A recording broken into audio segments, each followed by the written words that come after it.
10-second introduction. This is an excerpt from an hour and 11-minute video where I debunk every pro-choice argument. That's linked in this description. If you don't want to watch the entire video, there are time cards to all 31 different arguments in that video's description. So the first premise, that it's always wrong to intentionally kill an innocent human being without sufficient justification, seems to me undeniable. The second, that abortion ends an innocent life, is scientifically undeniable. The second half of our second premise is that almost none are justified, I think is also undeniable given the stats I just cited. So therefore, almost all abortions are wrong. Now, from here going forward, as we jump into our pro-choice arguments, what you have to ask every time is, does it refute the first premise? Does it refute the second premise? Or does it show that my logic is invalid? Now, I think you'll find that my logic is not flawed, meaning that the conclusion does follow from the two premises.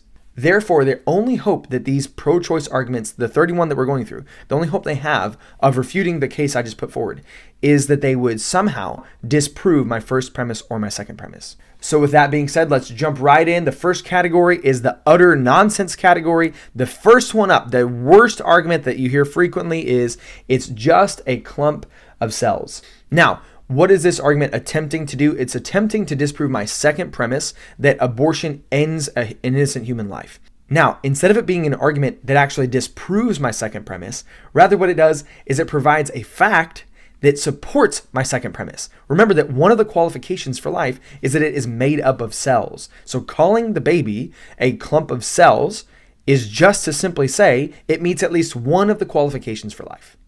Now, I'm going to try to do this with as many of these arguments as I can. Let's steel man this, right? So instead of straw man, where you try to knock down a weaker version of an argument, I'm going to try to bolster this. I'm going to try to give it the best spin I can.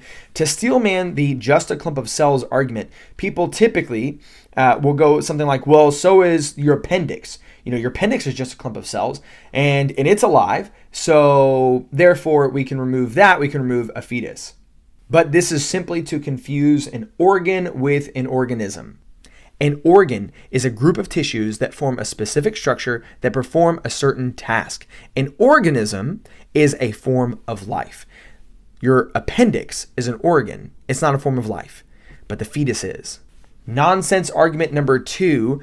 If you think that abortion is murder or is killing or something like that, then you also have to believe that seminal emissions and periods are miscarriages and abortions too. Again, please don't turn off the video assuming that I'm strawmanning these people. I promise you, I've heard this argument. Feel free to skip ahead. Go to a better argument. But I'm not the one presenting these arguments. They're presented to me. I'm just going to knock them down. This confuses gametes with organisms. Gametes are organisms' reproductive cells. They are haploid cells containing only one set of chromosomes. Human somatic cells, which are just simply the non-sex cells of the human organism, they are, as well as most mammals, are diploid cells, meaning they contain two sets of chromosomes, not just one. Only our sex cells contain that. I don't think there's a way to steel man this one, so I think we'll just go ahead and move on to our third. Miscarriages, and this is presented by Bill Nye. In fact, I'll let you hear from him.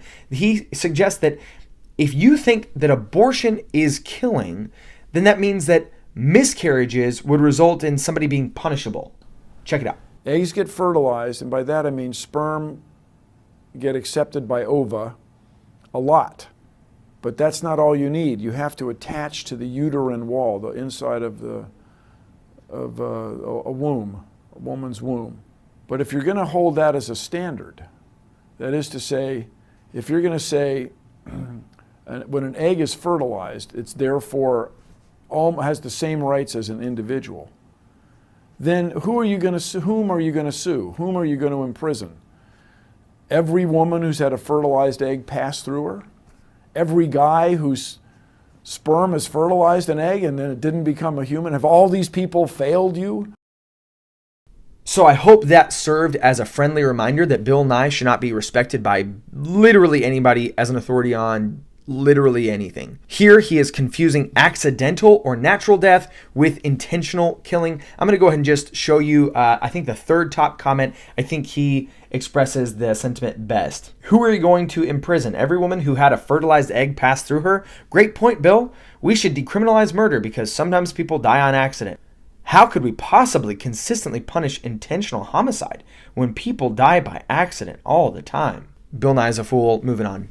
The old Clinton slogan, you'll see them say it here, safe, legal, and rare. We can support a woman's right to choose that makes abortion safe, legal, and rare, and reduces the number of abortions.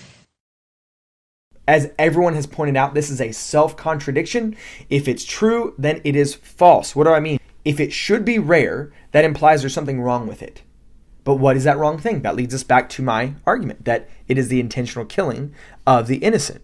But if that's true, then it shouldn't be legal. This is silliness. Thankfully, most people have moved on from it. So we'll move on to our next argument.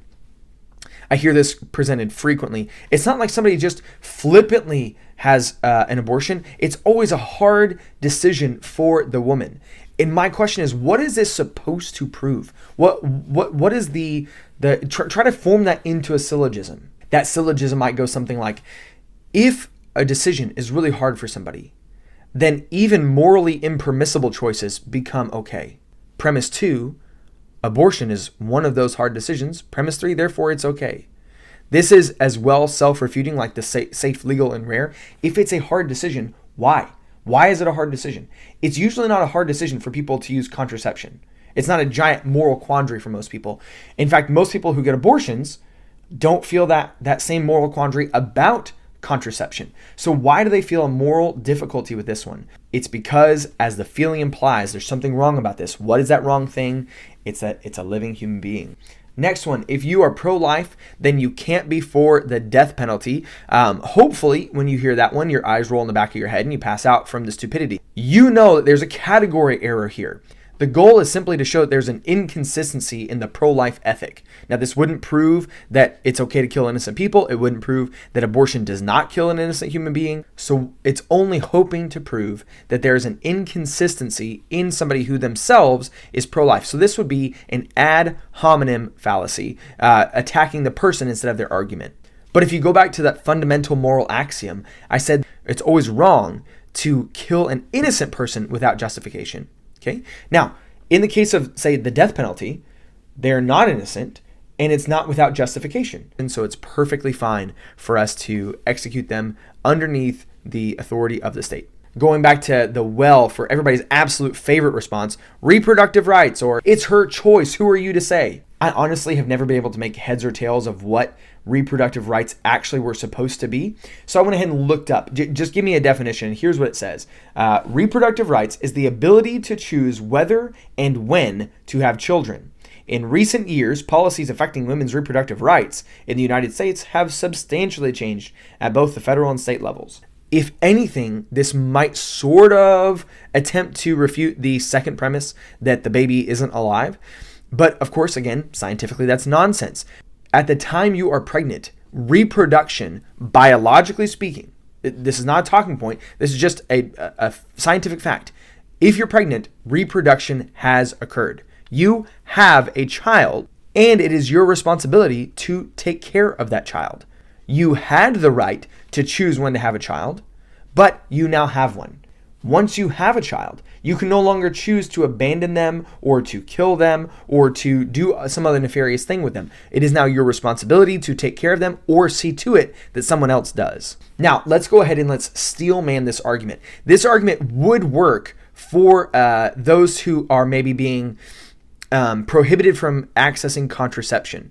If the pro-life movement moves into sort of the more Catholic wing at some point in the future, and the Catholic wing really takes over and they're very anti-contraception, this argument could work against that because that would actually prevent reproduction. But it wouldn't work once reproduction has occurred.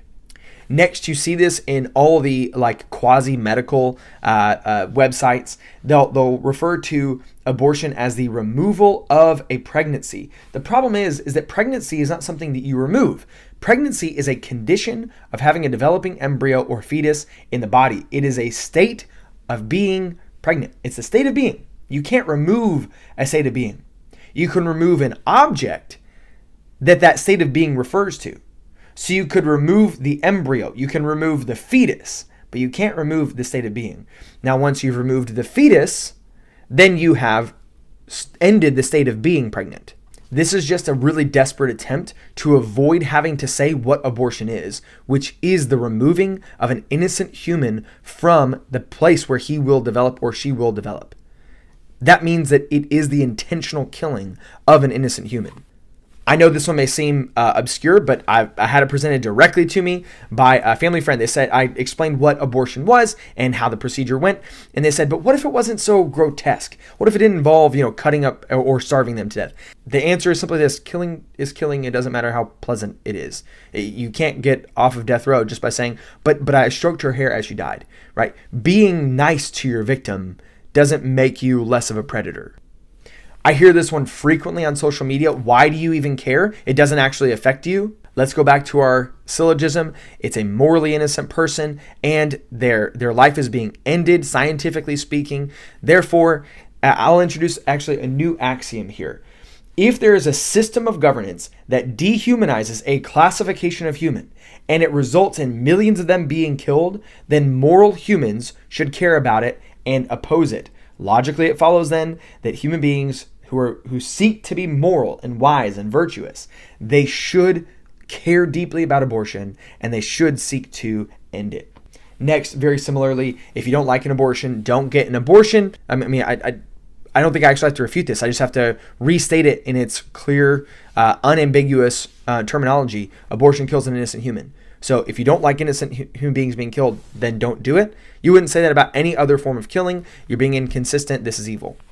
Next, and I've seen some really gullible kind of quasi-conservatives fall for this one. I'm against abortion once they're pain capable. Now, there is an incrementalist anti-abortion movement that has used pain capability to tug at your heartstrings to get you to say, okay, yeah, I guess I'm against killing humans that can feel it. But that's logically and morally unacceptable. Your inalienable rights don't come from your ability to feel pain. There are those who are born without the ability to feel pain. They have congenital insensitivity to pain. We have anesthesia. And yet, in all of those instances, if somebody can't feel pain, that does not justify killing them. So again, both of the premises stand, and so does the conclusion.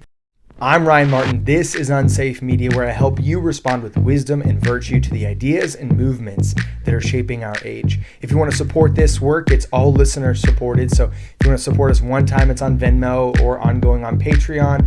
Just check the link tree down in the description. Otherwise, check out these other videos, like, subscribe, share, all the other stuff that everybody tells you to do. I'll see you next time.